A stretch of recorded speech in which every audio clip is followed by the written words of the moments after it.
semuanya, kembali lagi dengan saya Muhammad Isral Gunawan. Pada video kali ini saya akan memaparkan sebuah materi pada mata kuliah Komunikasi Bisnis Digital. Sebelum masuk ke materinya, saya akan sedikit memperkenalkan tempat perguruan tinggi yang saya jalani sekarang, yaitu Universitas Muhammadiyah Riau.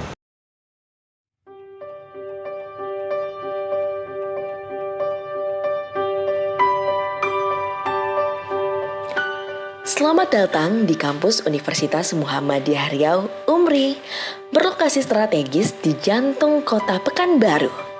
UMRI saat ini telah terakreditasi B dan memiliki 8 fakultas dengan 26 program studi. Memasuki kawasan kampus utama yang berada di Jalan Tuanku Tambusai Ujung Pekanbaru. Gedung Rektorat UMRI bernama Gedung Kiai Haji Ahmad Dahlan. Pelayanan sivitas akademika berpusat di gedung ini.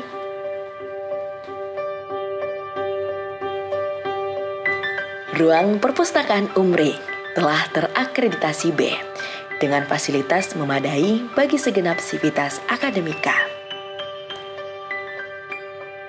Di samping gedung rektorat, kita akan sampai di depan Masjid UMRI bernama Masjid Baitul Hikmah, yang merupakan salah satu pusat kegiatan keislaman di lingkungan kampus. Hingga saat ini, kegiatan offline di Masjid Baitul Hikmah masih dibatasi lantaran penyebaran COVID-19 yang masih tinggi. Gedung Sultan Mansur.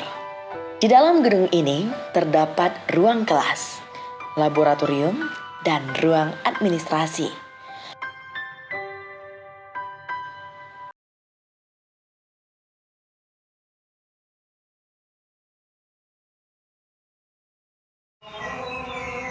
Yang pertama, keterampilan presentasi bisnis. Membangun keterampilan presentasi bisnis yang efektif adalah kunci dalam kesuksesan. Komunikasi yang baik dan penggunaan visual yang tepat dapat mempengaruhi keberhasilan presentasi. Selanjutnya, pentingnya keterampilan presentasi bisnis. Dalam dunia bisnis yang kompetitif, kemampuan untuk menyampaikan ide dan informasi dengan jelas dan persuasif adalah kunci untuk memenangkan kepercayaan klien dan mitra bisnis kita. Selanjutnya ada komunikasi efektif dalam presentasi bisnis. Komunikasi yang efektif melibatkan penggunaan bahasa tubuh, intonasi suara, dan kejelasan pesan untuk memastikan bahwa pesan yang disampaikan dapat dipahami dengan baik oleh audiens. Dalam menyusun struktur presentasi bisnis, terdapat 3 hal yang harus kita perhatikan. Yang pertama ada pendahuluan, yaitu membuka presentasi dengan menciptakan minat dan menunjukkan tujuan presentasi. Yang selanjutnya ada isi utama, yaitu menyampaikan informasi secara struktur dengan poin-poin utama dan contoh yang relevan. Yang terakhir yaitu kesimpulan, yaitu mengulangi poin penting, mengajukan pertanyaan terbuka, dan mengundang diskusi. Selanjutnya, teknik menyampaikan presentasi bisnis secara persuasif. Yang pertama yaitu gunakan bahasa tubuh yang tepat. Gerakan tangan, ekspresi wajah, kontak mata yang kuat dapat meningkatkan daya persuasif dalam menyampaikan presentasi. Selanjutnya, sajikan data dalam bentuk grafik. Grafik dan tabel yang jelas dan mudah dibaca membantu audiens untuk memahami informasi dengan lebih baik. Selanjutnya, yaitu sertakan testimoni pelanggan. Menggunakan kutipan dan cerita sukses pelanggan dapat meyakinkan audiens mengenai manfaat produk atau layanan Anda. Selanjutnya, penggunaan visual dan media dalam presentasi bisnis. Presentasi bisnis yang menggunakan gambar, video, atau media lainnya dapat membantu menarik perhatian audiens dan mempertahankan minat mereka sepanjang presentasi. Adapun mengatasi rasa gugup saat presentasi bisnis. Rasa gugup saat presentasi adalah hal yang wajar. Menyiapkan diri dengan baik, latihan yang cukup, dan berfokus pada pesan yang ingin disampaikan dapat membantu mengurangi rasa gugup itu. Menyampaikan presentasi bisnis dengan percaya diri dan profesional. Percaya diri adalah kunci kesuksesan dalam presentasi bisnis. Memiliki pengetahuan yang mendalam tentang topik, bersikap profesional, dan merasa yakin dengan isi presentasi adalah faktor penting dalam membuat presentasi yang efektif. Selanjutnya kita masuk ke komunikasi interpersonal dan kelompok. Sebelumnya, sudah ada yang tahu itu komunikasi apa? Komunikasi adalah istilah yang begitu populer di saat ini. Media massa, buku, kelompok, pelatihan, seminar, dan sebagainya membahas mengenai komunikasi. Manusia modern diberondong oleh pesan-pesan komunikasi dari berbagai jurusan, baik secara terang-terangan ataupun secara halus, baik secara verbal atau non-verbal. Komunikasi interpersonal adalah proses pertukaran informasi, ide, pendapat, atau perasaan yang terjadi di antara dua orang atau lebih. Contohnya, komunikasi interpersonal atau biasa disebut antar pribadi seperti percakapan antara kedua teman, percakapan keluarga, dan percakapan antara 3 orang. Komunikasi interpersonal bisa terjadi di mana saja, ketika menonton film, belajar, dan bekerja, ataupun lainnya. Menurut Erwin Pes, komunikasi interpersonal atau komunikasi antar pribadi adalah proses komunikasi antara dua orang atau lebih secara tatap muka. Ini memungkinkan komunikator menyampaikan pesan secara langsung dan komunikan menanggapinya pada saat yang bersamaan.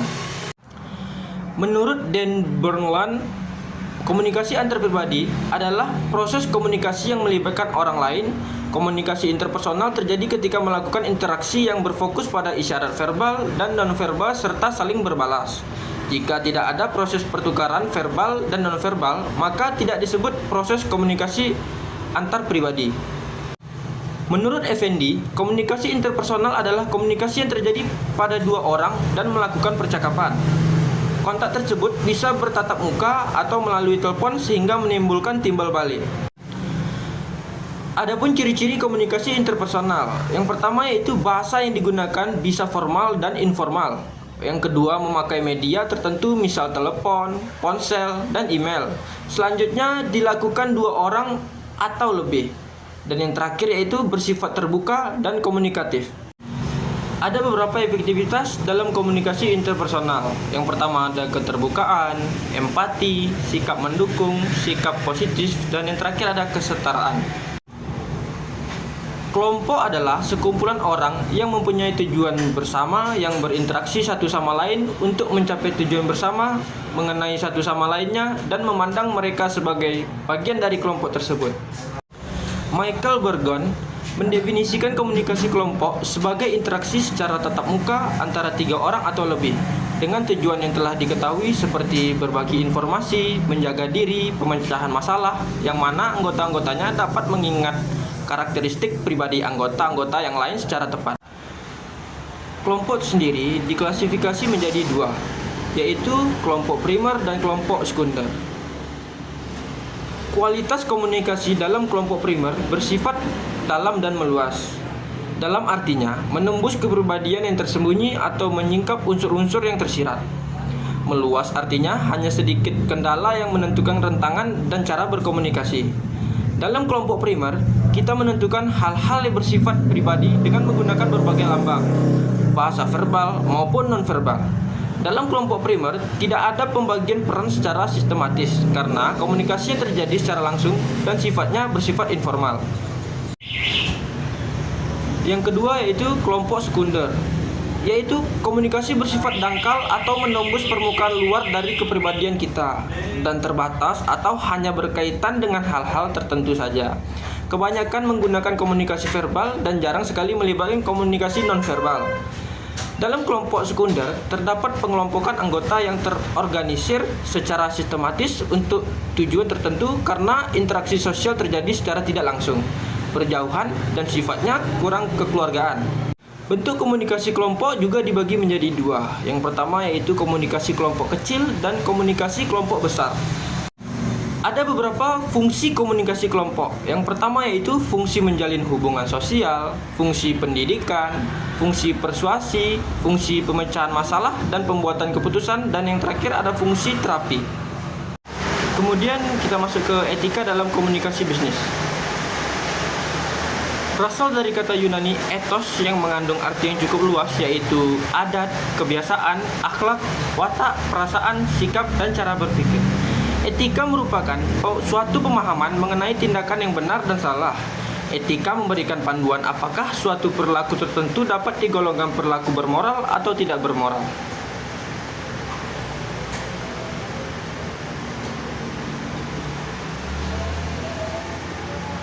Etika sendiri memiliki beberapa peran. Etika memberikan dorongan dan mengajak setiap individu guna bersikap yang kritis dan bersikap rasional dalam rangka mengambil keputusan berdasarkan kepada pendapatnya sendiri dan bisa untuk mempertanggungjawabkan secara baik. Selanjutnya itu etika mampu memberikan pengarahan kepada masyarakat guna berkembang menjadi sebuah masyarakat yang teratur, tertib, serta damai, serta sejahtera dengan memenuhi seperangkat norma yang berlaku guna terwujudnya kesejahteraan sosial dan ketertiban. Selanjutnya ada etik dan etis. Istilah-istilah yang berhubungan dengan etika adalah etis, etik, dan norma. Etika sebagai ilmu akhlak yang membahas pola-pola aturan tentang nilai-nilai keasusilaan tidak bisa lepas dari istilah etik, etis, dan norma. Tindakan untuk melakukan etika disebut sebagai tindakan etik dan sifat tentang pelaksanaan etik tersebut sering diberi istilah dengan menyebutnya bahwa tindakan etik ini bersifat etis.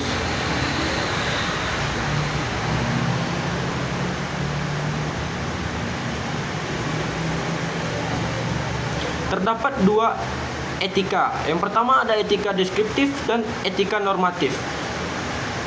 Etika deskriptif yaitu berusaha meneropong secara kritis dan rasional mengenai sikap dan perilaku manusia sebagai sesuatu yang bernilai. Sedangkan etika normatif yaitu berusaha menetapkan sikap dan pola perilaku ideal yang seharusnya dimiliki oleh manusia.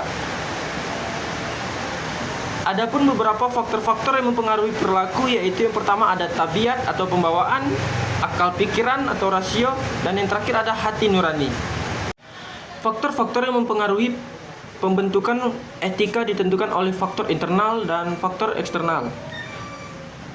Faktor internal yaitu keadaan dari manusia itu sendiri yang meliputi kognitif seperti pemahaman ajaran agama dan kecerdasan, latar belakang afektif seperti motivasi, minat, sikap, konsep diri, dan kemandirian.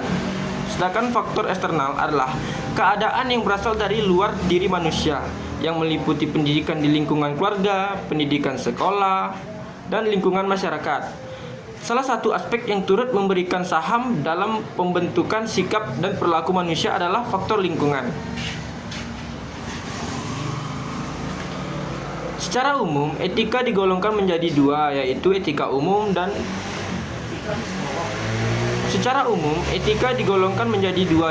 etika umum yang mempunyai isi tentang prinsip dan moral dasar serta etika khusus atau etika terapan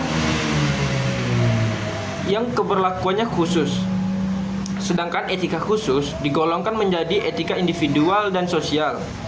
Mengenai etika sosial digolongkan lagi menjadi beberapa golongan, yaitu adalah etika keluarga, etika politik, etika profesi, etika lingkungan hidup, dan sikap kepada sesama dan kritik ideologi. Ada 4 hierarki etika. Yang pertama yaitu secara makro seperti etika sosial, selanjutnya turun lagi ke etika organisasi, turun lagi ke etika profesi, dan skala mikro yang lebih kecil yaitu etika moralitas pribadi. Etika bisnis adalah sistem nilai dari prinsip dasar dan filosofi perusahaan sebagai acuan untuk berhubungan dengan lingkungan internal dan eksternal. Etika kerja yaitu sistem nilai yang dianut secara perorangan yang termasuk etika hubungan antar karyawan dan perusahaan. Etika bisnis yaitu mengatur hubungan antar perusahaan dengan publik seperti pelanggan, pesaing, pemasok, penyalur, pemegang saham, perusahaan afiliasi, prinsipal, investor, penyelenggara negara, masyarakat, dan media massa. Adapun beberapa contoh dalam penerapan dari etika bisnis. Yang pertama, kita bisa menyebutkan nama klien dengan baik, hadir tepat waktu, berdiri saat berkenalan, tidak segan mengucapkan terima kasih, dan yang terakhir membayar tagihan rapat. Adapun manfaat etika dalam bisnis. Dengan memiliki sebuah etika, tentu saja klien merasa lebih dihargai dan tentu saja mampu memberikan gambaran kualitas perusahaan pada klien. Selain itu, jaminan adanya kerjasama yang baik terjalin dengan pribadi yang memiliki kualitas diri juga etika. Citra perusahaan bisa menjadi baik tidak adanya citra buruk dan membuat jalannya bisnis menjadi lancar tanpa terkendala. Selanjutnya kita masuk ke teknologi digital dalam komunikasi. Menurut salah satu lembaga penelitian di US, The Advisory Council for Applied Research and Development, teknologi informasi sebagai suatu disiplin ilmu sains, teknologi dan rekayasa, dan teknik-teknik manajemen yang digunakan dalam menangani dan memproses informasi. Bagaimana aplikasinya seperti komputer dan interaksi dengan manusia dan mesin, serta asosiasinya dengan kondisi sosial, ekonomi, dan budaya.